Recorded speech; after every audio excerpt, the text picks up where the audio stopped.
Velkomin í Icelandic Immersion, comprehensive Icelandic for Icelandic learners.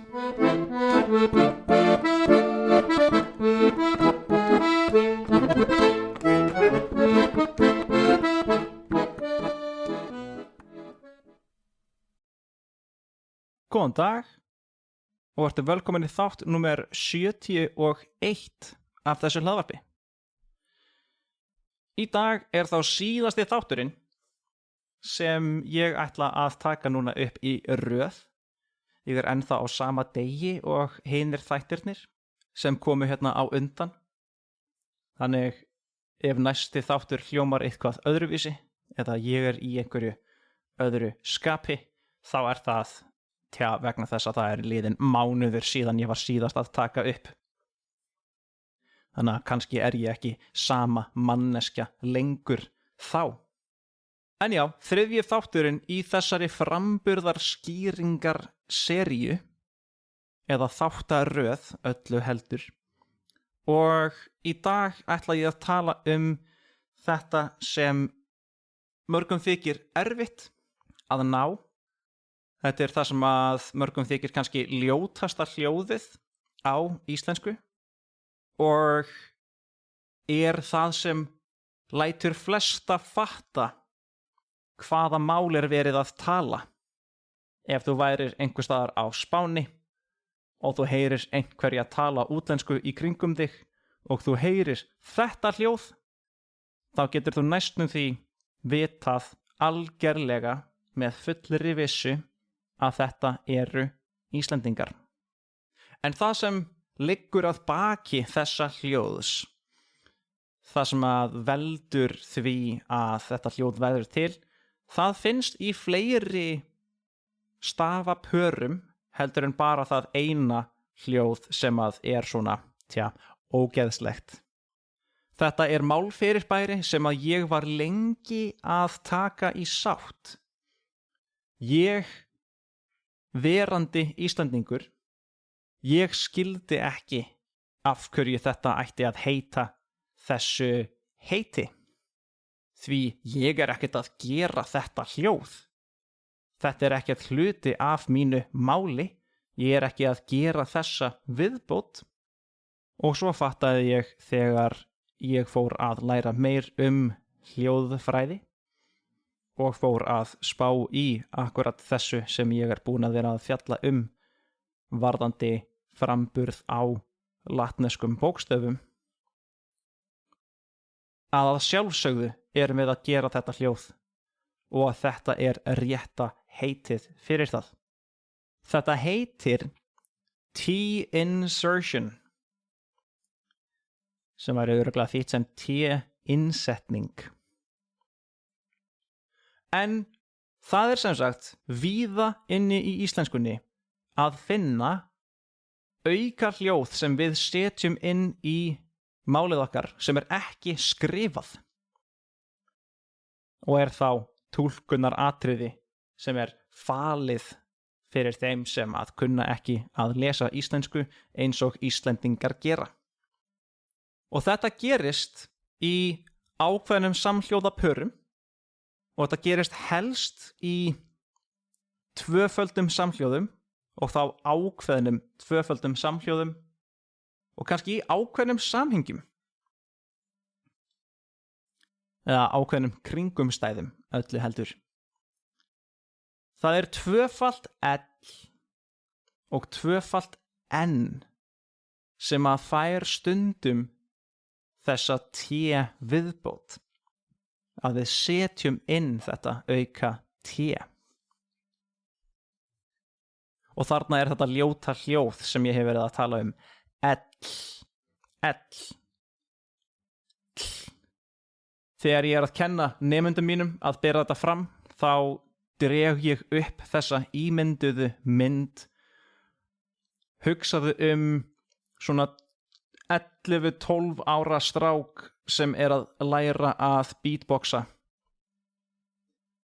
og að reyna að læra að búa til trommuhljóð með munninum. Og það gengur ekkert endilega vel, enda er hann bara nýbyrjaður. og reynir að búa til svona 90s hi-hata trommuhljóð með tungunni.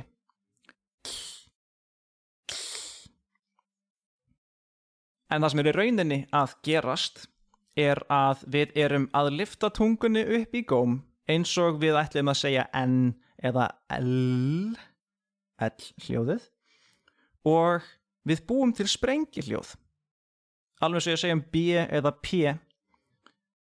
Þannig að við lyftum tungunni upp í góm og sprengjum svo hljóði út þar sem það vill koma út. Það sem sagt ekki ákveðin réttur staður til þess að blása út í til þess að búa þetta hljóð til. Þetta mjög skrítið hljóð.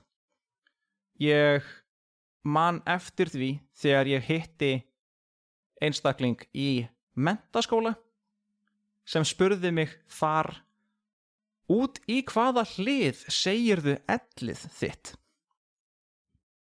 Og ég spurði hann: hvað meinarðu, hvaða hlið? Já, af því sumir geta gert bara einu megin, sumir geta gert báðum megin og sumir geta jafnvel gert báðum megin í einu. Og ég man þetta ennþá, hvað hann sprengdi í mér heilan. Ég hafði aldrei pælt í því, en það var líka enginn sem kenndi mér þetta hljóð á þann máta að þú verður að blása hljóðinu í gegnum eina hliðina. Það var bara nógu gott ef þú náðir að segja þetta hljóð yfir höfuð. Og það ekkert foreldri sem að fer að stinga puttunum upp í munnin á barninu sínu til þess að segja: nei, lyftu tungunni meira upp hérna, og potar tungunni upp á einhverja ákveðna staði. Þannig, í rauninni þetta hljóð þú að sprengja lofti í gegnum jaxlana þína. So actually, the sound is just made by you exploding air past your molars. Þess vegna hljómar þetta svona blautt, því þú ert að blása lofti í gegnum slefið þitt. Ekki endilega mjög fallegt. En við segjum þetta tvöfalda hljóð í íslenskum orðum. Þannig það eru orð eins og bolli og tröll og elliði, sem mannsnafn, elliði. En það reyndar til fullt af íslenskum orðum sem við skrifum með tvöföldu elli sem eru ekki sögð á þennan máta. Og það eru tökuorð, það að segja orð sem við fáum úr öðrum tungumálum, og eða gælunöfn. Nöfn á aðila sem að við kannski erum í meira vinasambandi við. Þannig ég sagði bolli áðan, en bolla. Ég sagði tröll, en ég get sagt grill. Og hann elliði, hann vill kannski frekar láta kalla sig Elli. Þetta býr til mjög erfiða spurningu. Hvernig átt þú að vita hvaða orð eru í rauninni íslensk orð að uppruna og hver eru það ekki? Þá þarf þú að fara að velta upp sögulegum staðreyndum og hugsa þér hvað hefur mögulega verið til á þeim tíma sem Ísland að verða til, og varð það einhvern tíma að hlut áður en Ísland varð til. Ég veit ekki hvort bolla hafi verið til áður en Ísland stofnað í kringum 9. öld eftir Krist. Ég held að það bakkelsi, sú bökunar vara, hafi orðið til nokkuð seinna. Ég held að hugmyndin að elda mat með eld gömul og mjög gömul, en að nota endilega einhverjar plötur sem að eru með götum á réttum stöðum og einhvers konar teinum sem er það sem þú setur á grill sé nokkuð nýrra heldur en Ísland er. Annað dæmi er orðið mylla, a mill. Við erum ekki með myllur á Íslandi og víkingar byggðu sér ekki myllur á Íslandi. Það er tækni sem að var þróuð eða allavega varð vinsæl talsvert eftir að Ísland varð til. Þannig til að læra algerlega hvað er algerlega íslenskt og hvað ekki, þá þarftu bara að læra mannkynssöguna. Ekkert mál, ha? En förum í næsta hljóð, næsta samhljóða par og það er tvöfalt N. Það meikar ekki alveg sens. Ég sagði nenna í síðasta þætti og það er með bara löngu enni. En ef ég væri með mjög erfiða og áreynslu mikla sérhljóða þar á undan, þetta eru þá eins og allir kommustafirnir eða tvíhljóðarnir sem að enda á kommustaf, eins og til dæmis æ eða ei eða au, allt endar á í, þá setjum við þetta t-hljóð inn og þá ekki íslenska t-ið heldur útlenska t-ið. Fínn, brúnn, einn, á meðan ef ég sagði finna, brunnur, tönn, þá myndi ég bara segja venjulega langa ennið. Þannig ef það er kommustafur á undan tvöföldu enni, þá setjum við þetta t inn. Og þá verður líka að skýra að þetta er ekki bara í þessum pörum, það er að segja tvöföldum samhljóðum sem eru þá L og N. Þetta gerist líka í samhljóða klessum og samhljóða pörum sem að tengjast R. Og það er þá þegar R kemur á undan, annað hvort L eða N. Þannig að það er eins og það sé eitthvað með þessa stöðu tungunar að gera, hvort við segjum t-hljóð eða foröndun eða eitthvað þannig, kannski mögulega. En RL, karl, ferli, erla, þarna kem ég t-i fyrir inn á milli, þannig að það verði ekki til karl, ferli eða erla, sem að myndi búa til of mörg atkvæði. Við náum að fækka atkvæðum með því að búa til þennan aðskilnað á milli hljóðanna. Karl,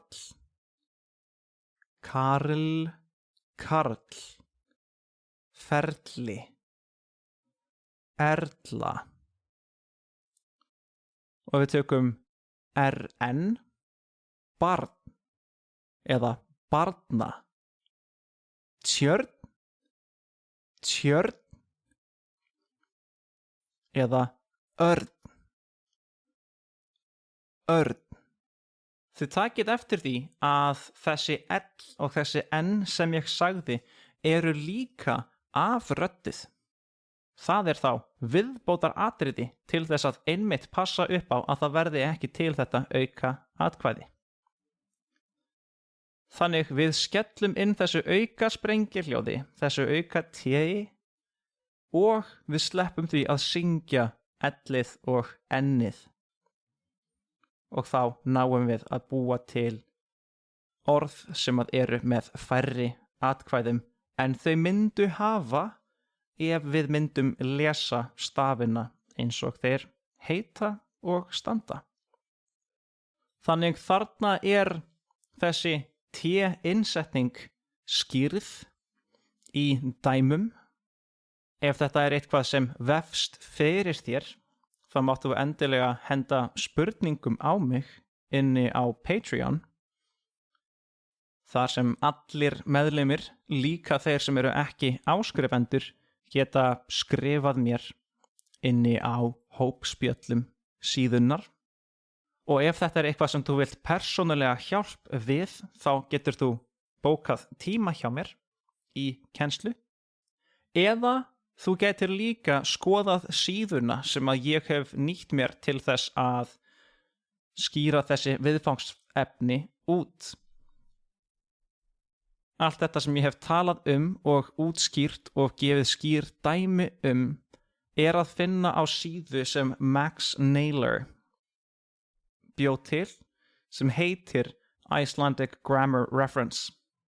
En þar er hægt að finna meiri upplýsingar þetta og kannski annað orðalag sem virkar fyrir þig, betur heldur en það sem ég er búinn að nota til að reyna að útskýra þetta. En þetta var þá það. Ég ætla að segja að þema tímabilið sé þá búið og ef þér fannst þetta ógeðslega leiðinlegt, þá getur þið fengið að hlakka til þess að ég ætla að tala eitthvað allt annað næst þegar ég er komin tilbaka úr fríi. En ég ætla þá ekki að hafa þetta lengra í dag.